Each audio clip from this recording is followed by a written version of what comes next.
Amigos do Logos Apologética, tudo bem com vocês? Nesse vídeo eu vou refutar responder ao vídeo do Antônio Miranda. Essas contradições provam que Deus não existe, certo, pessoal? Então, desde já, peço para que vocês inscrevam-se no meu canal, curtam e comente aí o vídeo, tá? Que o pessoal me pede para responder, pede muito, e é bom esclarecer, pessoal, essas dúvidas para que mais pessoas não fiquem aí, com desinformadas, com dúvidas aí desnecessárias, certo? É importante nós falarmos aqui sobre isso, tá? Desde já peço para que vocês inscrevam-se no meu canal e já curtam o vídeo aí, tá bom, pessoal? Então, antes de mais nada, antes disso, pessoal, é bom esclarecer o que são contradições, alegadas contradições bíblicas, certo? Que esses céticos, ateístas aí costumam atacar, jogar contra a Bíblia, tentando lançar dúvidas sobre a confiabilidade, tá, da Bíblia, tá, pessoal? Antes de analisarmos essas alegadas contradições, tá, é preciso ter uma coisa em mente, como regra, tá? A fim de descobrir as intenções dos autores sagrados, o leitor deve ter em conta as condições do seu tempo e da cultura, dos gêneros literários em uso naquele tempo e os modos de sentir, de falar, a narração vigente, tá? Isso significa, como é comumente aceito de historiadores como José, Tácito, Heródoto e etc., que eles fizeram história como os antigos faziam, e que as diferenças podem ser atribuídas a efeitos simbólicos, sem perder as verdades espirituais e morais da narrativa principal, tá? Todos vocês devem ver agora o que quero dizer também. A ausência de contradição explícita tem de se interpretar o texto, tá? Na ausência de contradição explícita, tem de se interpretar o texto de tal forma a criar uma contradição, tá? É isso que eles pensam, tá? É ver aqui.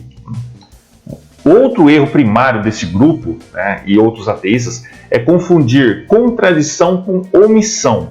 Tá? O dicionário Ruais define contradição como dito procedimento ou atitude oposta ao que se tinha dito, ou a que se adotara anteriormente, e a relação de incompatibilidade entre dois termos em que a afirmação de um implica a negação de outro e reciprocamente, tá? Por exemplo, vivo e morto, tá? Ou solteiro e casado ao mesmo tempo, vivo, né? Não tem como, né? Ora, isso é uma contradição, não o que esses simplistas ateus afirmam, tá? Então, já falei, dei o exemplo ali, né? Se Mateus afirmasse que Jesus foi levado ao Egito e Lucas afirmasse que foi para a Pérsia, então teríamos uma contradição, tá? Mas não. Por não entenderem como os historiadores atuavam, é que esses pseudo-comentaristas balbuciam tantos disparates contra a Bíblia, tá? Então, dito isso e entendido corretamente que é contradição, alegadas contradições, que não é nada do que esses ateístas, como Antônio Miranda fala, tá? Vamos aí analisar as alegações aí do vídeo, tá? Eu tenho certeza que você já ouviu do seu pastor que a Bíblia não pode conter erros e contradições, que é a palavra inerrante de Deus e que é a obra perfeita, inspirada pelo Espírito Santo e pelo próprio Deus. Não é isso mesmo? Mas calma, isso não poderia estar mais longe da verdade. A Bíblia é cheia de contradições e eu vou te mostrar isso agora. Antes de mais, pessoal, eu gostaria aqui de recomendar para vocês, tá, o Manual Bíblico das Questões Difíceis e Polêmicas da Bíblia, que visa ajudar os cristãos estudiosos da Palavra de Deus a aprenderem mais sobre os textos complicados de discernir nas Escrituras, certo? O manual contém as perguntas mais complicadas e controversas da Bíblia, com respostas claras e objetivas. O link oficial, pessoal, está aqui na descrição. Vocês vão poder encontrar lá centenas de perguntas e respostas, dúvidas bíblicas, para vocês poderem aí também responderem seus amigos aí ateus, céticos, tá bom? Sobre a Bíblia, tá? Tudo que eu recomendo está aqui na descrição, tá bom, pessoal? Livros e cursos, tá? Em mais um vídeo simplista e raso, para enganar pessoas informadas, ele vem com mais essas contradições, Vamos refutar uma por uma, tá? O vídeo do Antônio apresenta uma série de supostas contradições na Bíblia, argumentando que elas invalidam a existência de Deus, No entanto, uma análise mais aprofundada desses pontos revela que muitas das contradições podem ser explicadas através de uma leitura contextualizada e hermenêutica adequada, tá? Então vamos lá refutar ponto a ponto. Se eu te perguntasse agora, com a sua Bíblia em mãos, se Deus instituiu o sacrifício de animais, sim ou não, o que você me diria? Talvez por você ver em inúmeras passagens que Deus se agrada do cheiro da oferta queimada, do cheiro da gordura do animal sacrificado, talvez você dissesse que sim, Deus instituiu isso. E de fato você estaria certo, pois aqui em Levítico, a partir do capítulo 1, você vê isso. Eu vou ler só o versículo 9, mas você pode ler o contexto e verificar que é o próprio Yahavá que fala isso a Moisés, tá? Então no 9 diz: o homem levará com água as entranhas e as patas, e o sacerdote queimará tudo sobre o altar. Este holocausto será uma oferta queimada de agradável odor a Yahavá. Então ele deixa aqui de forma bem clara o ritual que deve ser procedido e que isso é agradável a Yahavá e como se deve proceder. Mas quando abrimos Jeremias 7:22, nós temos o seguinte: pois quando tirei os seus pais do Egito, não falhei, nem lhes ordenei coisa alguma acerca de holocausto e sacrifício. Aí fica estranho, né? Aí fica complicado. Será que Deus instituiu o sacrifício, sim ou não? Porque Levítico é depois do Egito, né? Depois de tirar do Egito, está dizendo que instituiu. E agora?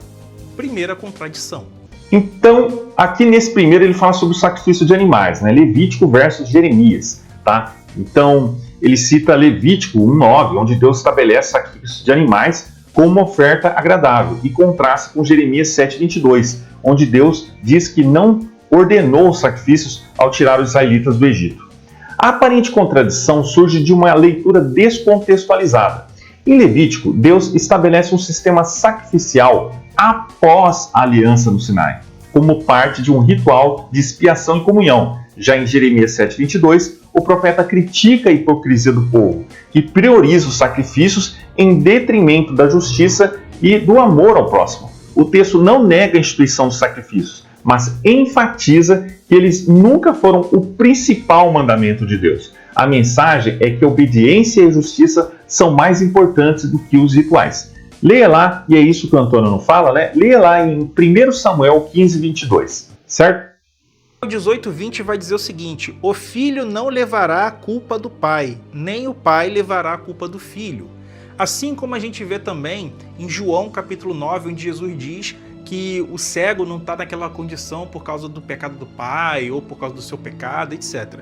Então, veja que Deus está falando, né? Tem outras passagens também que endossam isso, que ele jamais vai punir um filho pelo pecado do pai. Não existe isso, né? Porém, Êxodo 25 diz, Êxodo 20, versículo 5 diz: eu, o Senhor teu Deus, sou Deus zeloso, que castigo os filhos pelos pecados dos pais até a 3ª e 4ª geração. Aí fica complicado. Aqui ele contrasta Êxodo 20, versículo 5, onde Deus diz que castiga os filhos até a 3ª e 4ª geração, com Deuteronômio 24:16, que afirma que cada um morre por seu próprio pecado. Êxodo 25 refere-se às consequências naturais do pecado, que podem afetar gerações futuras, né? Exemplo, vícios, padrões de comportamento. Já Deuteronômio 24:16 trata da responsabilidade individual perante a lei. Não há contradição, mas complementariedade. Enquanto as ações dos pais podem impactar os filhos, cada indivíduo é responsável por seus próprios pecados diante de Deus. Ezequiel 18:20 reforça essa ideia, mostrando que Deus julga cada um conforme suas ações. E lembrando, pessoal, como eu já falei, como esse pessoal ateísta, certo? Naturalista, cientificista como Antônio, negam o sobrenatural, a inspiração bíblica, eles vão partir de um ponto puramente material. Então é óbvio que eles vão negar a inspiração bíblica, porque a inspiração bíblica não é que Deus pegou os escritores e usou, possuiu, né, como robô ali. Não, Deus usou também o conhecimento cultural deles. Mas tudo que a Bíblia fala é verdade, mas tem que se entender e respeitar as formas literárias, as regras de hermenêutica e exegese, que é isso que ele não está fazendo. Ele está simplesmente analisando de uma forma crua, sem contexto, né, contemporaneidade ali, no que está ali. Tá? Se eu te perguntasse, Deus é o único na Bíblia ou existem vários deuses? Certamente você, por ideologia religiosa, vai dizer, não, existe somente um Deus, Deus é único.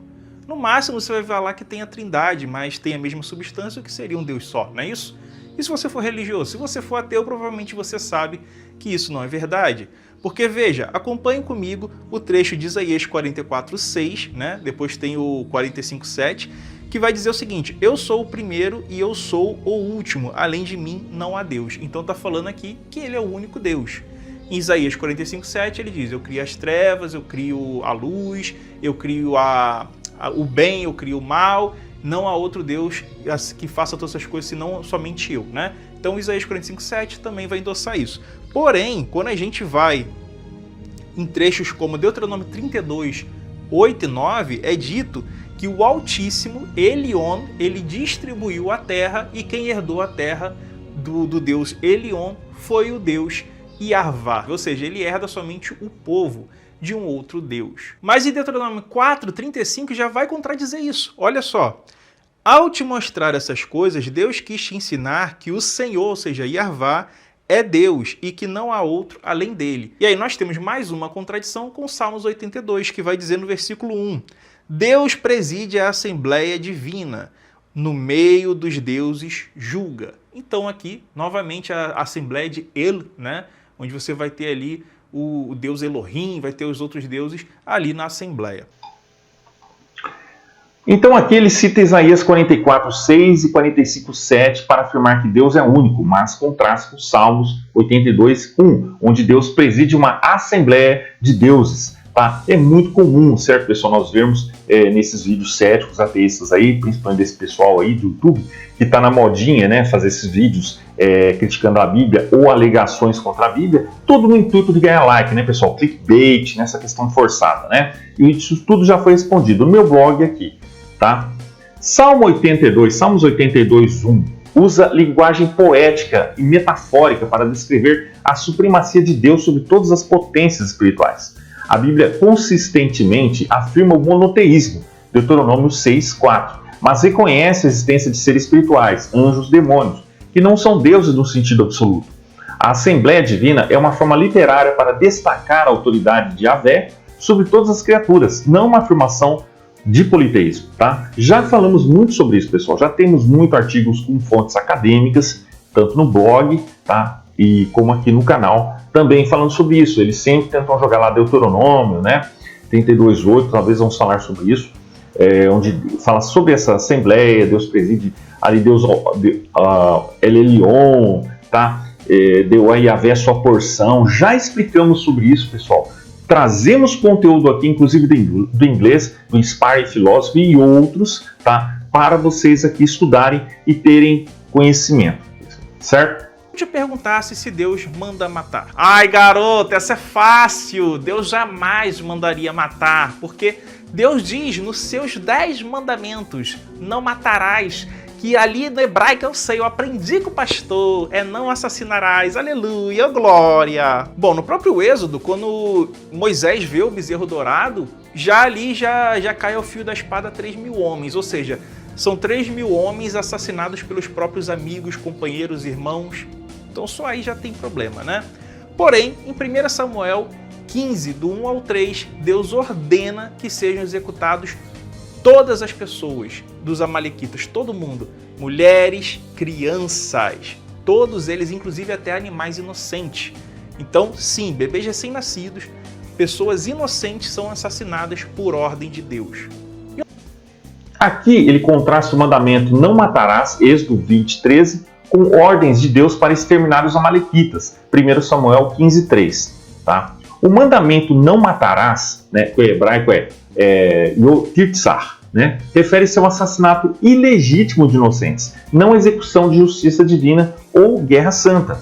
No caso dos amalequitas, a ordem de Deus foi um juízo específico contra uma nação que representava uma ameaça moral e espiritual ao povo de Israel. Confira lá em Gênesis 15:16. Tá? A Bíblia distingue entre assassinato e execução justa, e Deus, como soberano moral do universo, tem o direito de decretar juízos. Já falamos sobre isso, pessoal, e eu já fiz a seguinte pergunta a esses ateístas aí, e eu faço também ao Antônio Miranda: fale para mim sobre os genocídios, né, causados pelo humanismo secular ateísta. Eu não estou falando de humanismo, estou falando de humanismo secular. Esse que tentou tirar Deus para ter um mundo melhor, perseguição aos cristãos, isso eles não falam, né? Não, é um relativismo, né? 2 pesos e 2 medidas. Então, pessoal, já falamos sobre isso, tá? O mandamento ali não diz não matarás, mas não assassinarás, é o correto entendido. tá? Então é premeditado, tá? É isso que não pode, isso que é errado, tá? E recomendo aqui para vocês também os livros, né, do Pocopan, né? Deus é um monstro moral, né? Deus ordenou o genocídio, que explica tudo isso aí, pessoal. Refuta todas essas alegações aí e está aqui também na descrição, certo? Tá, isso aí é mais uma contradição da Bíblia. Pega aí a sua Bíblia e abre aqui agora em Êxodo 6, 2, 3, vai dizer o seguinte: falou mais Deus a Moisés, ele disse: eu sou o Senhor. Aparecia a Abraão e Isaque e Jacó como Deus Todo-Poderoso. Mas pelo meu nome, Yarvá, Yud-He-Vav-He, o tetagrama, não lhes fui conhecido. Olha o problema que nós vamos entrar agora, meus colegas. Gênesis 12, 8 vai dizer o seguinte: edificou um altar ali a Yarvá e invocou o nome do Senhor. Complicado, né? Então nós temos aqui um texto que claramente desmente o outro. Sim, era invocado o nome do Senhor como Yarvá. Ele cita Êxodo 6,3, onde Deus diz que não foi conhecida pelos patriarcas como Yahvé, e contrasta com Gênesis 12,8, onde Abraão invoca o nome de Yahvé. Êxodo 6,3 não significa que o nome Yahvé era desconhecido antes de Moisés, mas que o significado pleno do nome só foi revelado no contexto do Êxodo. Em Gênesis, o nome Yahvé não é usado de forma prolepse, né? É usado, aliás, de forma prolepse, antecipação, refletindo a perspectiva do autor, que escreveu após a revelação completa do nome. Isso não é uma contradição, mas uma questão de desenvolvimento teológico e literário, certo? Gênesis 15, 7 vai dizer o seguinte: e disse-lhe mais, eu sou o Senhor. Quando tem Senhor, já sabe, né? É Yarvá, Yud-He-Vav-He, o tetagrama, YHWH.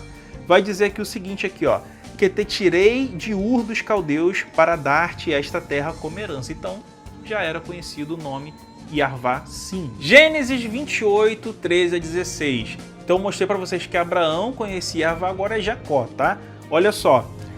Eu sou o Senhor Yarvá, o Deus de Abraão, teu pai. Isso aqui ele falando para Jacó, tá? E o Deus de Isaque, a terra em que estás deitado, eu a darei a ti e a tua descendência. Então, mais uma contradição. Sim, Deus já se revelara para Isaque, Jacó e Abraão. Gênesis 32, 9 e 12. Olha só, vai ter aqui o seguinte: ó Deus de meu pai Abraão, Deus de meu pai Isaque, Yarvá, que me disseste, volta à tua terra e à tua parentela e te farei bem.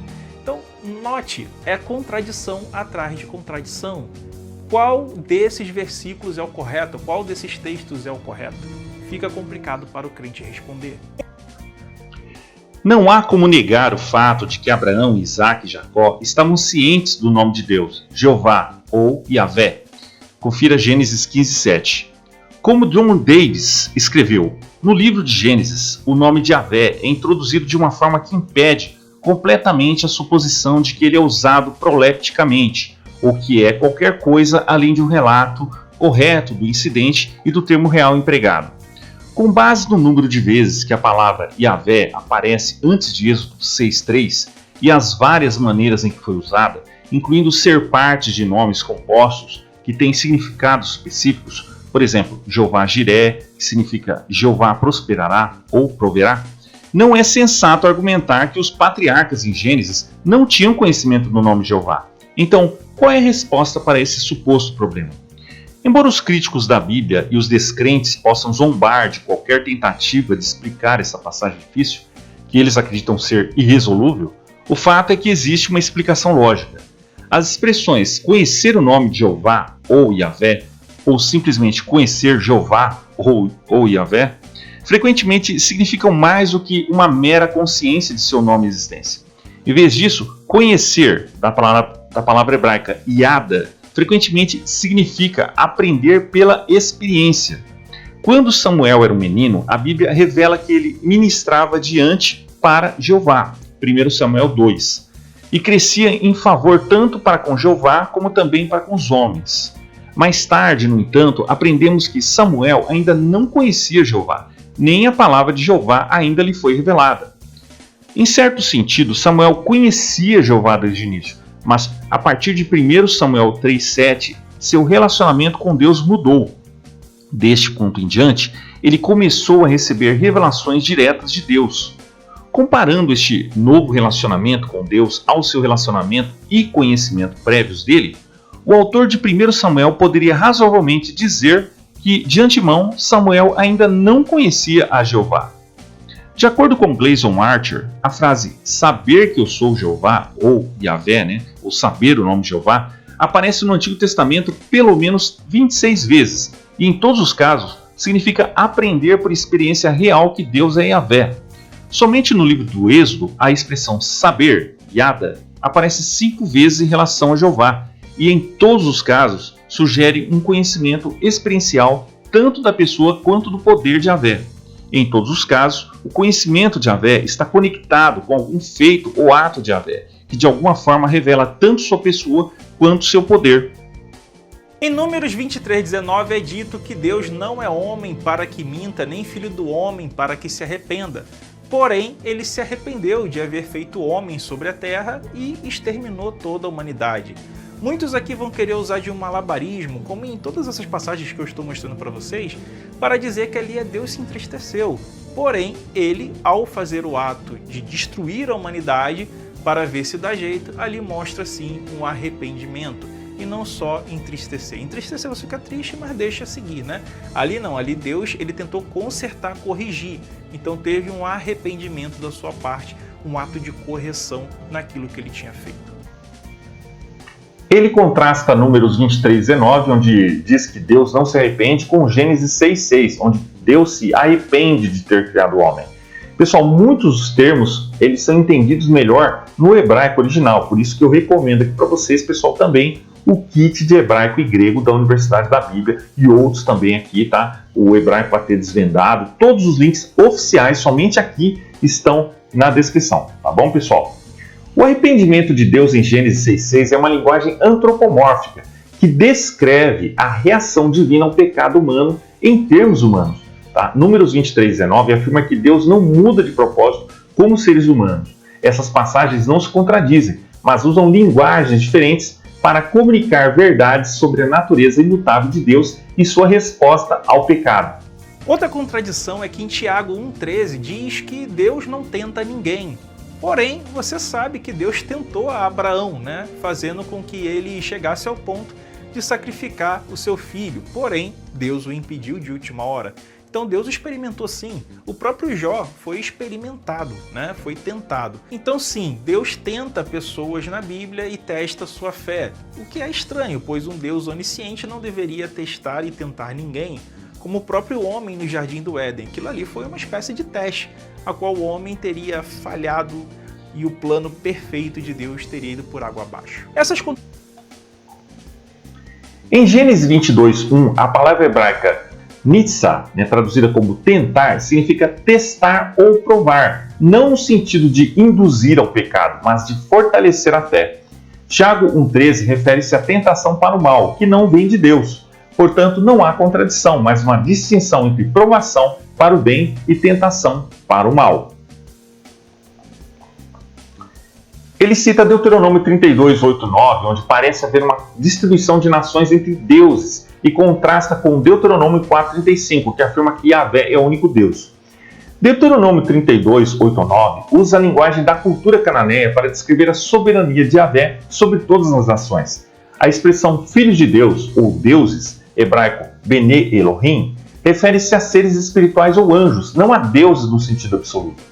Tá? A Bíblia consistentemente afirma o monoteísmo, Deuteronômio 4:35, Isaías 45:5, mas reconhece a existência de seres espirituais subordinados. Isso não é uma contradição, mas uma forma de expressar a supremacia de Yahvé sobre todas as criaturas. Já temos aqui, pessoal, um short aqui que eu já publiquei do Inspire Philosophy, já explicando isso aí, onde ele refuta um ateísta lá, sobre esse texto aqui do Deuteronômio 32:8, certo? Do Elelion, ele explica certinho o que significa isso mesmo, tá? Muito melhor que esses ateístas aí, tá, pessoal? Então recomendo para vocês verem, vou deixar o link aqui, pra vocês verem esse vídeo aí, tá bom? A morte do filho de Davi não é uma punição direta à criança, mas uma consequência do pecado de Davi. A Bíblia mostra que as ações humanas têm consequências que afetam outras pessoas, mas isso não significa que Deus seja injusto. O texto de 2 Samuel 12:14 enfatiza a gravidade do pecado de Davi e suas repercussões, mas não implica que a criança foi punida por algo que não fez. A justiça divina é mais complexa do que uma simples relação causa e efeito. E é essa pergunta que eu faço para o Antônio Miranda e outros, tá? Se eles dizem que o mal é relativo, se eles dizem que o mal é subjetivo, relativo, como eles podem alegar que alegado ato de Deus na Bíblia é mal? Tá, gostaria que respondesse isso. De onde o Antônio Miranda tira a sua noção de certo e errado? A execução do homem em Números 15, 32 e 36 foi um ato de justiça divina, não assassinato.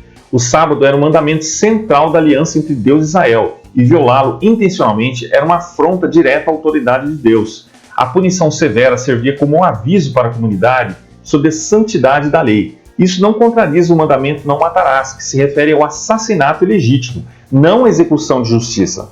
Tá? Essa é a outra já muito refutada e já respondida, tá, pessoal, sobre essa Deus criou o mal. Já falamos sobre isso e nem mesmo ateus usou isso, tá? Porque todo mundo sabe que o mal não é um ser, uma coisa criada, tá? A palavra hebraica ra, né, traduzida como mal, nesse contexto, não se refere ao mal moral, mas ao desastre ou juízo. Já falamos sobre isso, pessoal, sobre essa questão de contraste, tá? Oposição, termos na Bíblia, que o Antônio não entende. Tá? Já falamos sobre isso, tá? A paz contrasta com a guerra, tá? E o mal no versículo não é nesse sentido. Deus é soberano sobre todas as coisas, incluindo eventos que os humanos percebem como negativos. Mas isso não significa que ele seja o autor do mal moral. A Bíblia consistentemente afirma que Deus é santo e justo, 1 João 1,5, e o mal moral é resultado da escolha humana, Tiago 1, 13, 15. O teste de Abraão em Gênesis 22:1 foi uma provação para fortalecer sua fé, não uma tentação para o pecado. Tá? Tiago 1,13 refere-se especificamente à tentação para o mal, que não vem de Deus. Portanto, não há uma contradição, mas uma distinção entre provação para o bem e tentação para o mal. Tá? Então é isso. Não é Deus que está experimentando, que está vendo uma situação nova. É a pessoa que está experimentando, é ela que precisa. Então, óbvio que Deus sabe de tudo, tá? Em todos os tempos. Óbvio que ali é o que quer dizer. Só que a pessoa precisa passar por essa experiência. O arrependimento de Deus em Gênesis 6,6 é uma linguagem antropomórfica que descreve a reação divina ao pecado em termos humanos. Tá? Já falamos sobre isso. Tá? Isso não significa que Deus mudou de ideia ou que não sabia o que aconteceria. A onisciência de Deus não elimina sua capacidade de responder emocionalmente aos eventos humanos. A Bíblia usa a linguagem humana para comunicar verdades divinas. E isso não implica contradição. Já falamos muito sobre isso, pessoal. Não tem nada a ver com a questão de Deus se arrepende com a linguagem humana, tá? No mesmo sentido humano, tá? Então, pessoal, a gente vê aqui que as supostas contradições apresentadas por Antônio são, em sua maioria, resolvidas através de uma leitura contextualizada e hermenêutica adequada. Muitas delas envolvem questões de linguagem, gênero literário e desenvolvimento teológico. A Bíblia é um texto complexo e multifacetado, e suas aparentes contradições muitas vezes refletem a riqueza de sua mensagem, não a sua invalidade. Portanto, as alegações de Antônio não provam que Deus não existe, mas sim que uma interpretação superficial pode levar a mal entendidos. Tá bom, pessoal? Se vocês gostaram do vídeo, curtam, comentem, compartilhem, tá bom? Aí seus grupos, pessoal, tragam mais pessoas aqui para conhecer o canal. E eu recomendo aqui para vocês que se inscrevam também nos meus outros canais, tá? E adquiram os cursos e livros que eu recomendo aqui na descrição. Tá bom, pessoal? Então, se você tiver alguma dúvida, deixa aqui nos comentários, tá bom? Então é isso, pessoal. Um abraço e até mais.